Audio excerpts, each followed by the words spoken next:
because a lot of people don't think about what does it mean to break even when you lose something. And yes, for example, if you have your money directly in the market and it drops 50%. 50% of 100,000 is $50,000. Okay, yeah, oh wow, I just lost 50% of 100,000. I just lost 50%, but then it goes back up 50%. Oh, so I just broke even. No, I'm sorry, it went up 50% of 50,000 now. It dropped 50% and went up 50%.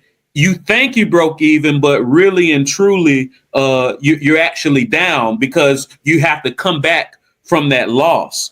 And somebody might be saying, all right, I've rode the roller coaster with the 401k it's like doing a yo-yo walking upstairs, but now I'm ready to actually shift over and work with Ian or somebody like him. What advice would you give people who want to learn more?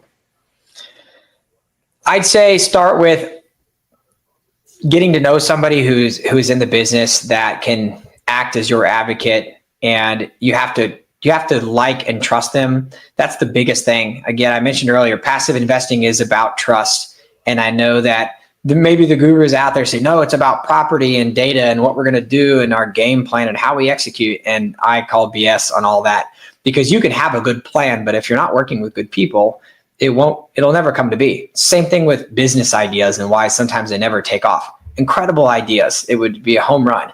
But if the person in charge isn't doing it right, it'll get nowhere. So what I've done for the listeners of this show, we'll include a cheat sheet in the notes of the show that essentially it's a guide on how to get started in passive investing, what questions you should be asking, what I wish I knew 10 years ago. And for anyone who's curious, I'd start there and check that out. The main thing that I would, again, over and over is, if you ever get into a situation to where you're talking to somebody and you're talking investments and you don't feel comfortable with that person, walk away. Doesn't matter what they're telling you or how sweet this deal is going to be. There's more opportunity for you elsewhere. And ultimately it's your money. So you should protect your money as best you can and make sure that you're partnering with the right people, because even when you're a limited partner or an LP, that means you're fully passive. But it's still a partnership. There's still expectations. You need to know every month or every quarter what's going on with that property. These are the expectations, and the cheat sheet will help you kind of see what it looks like behind the scenes before you get going in something. Mm-hmm.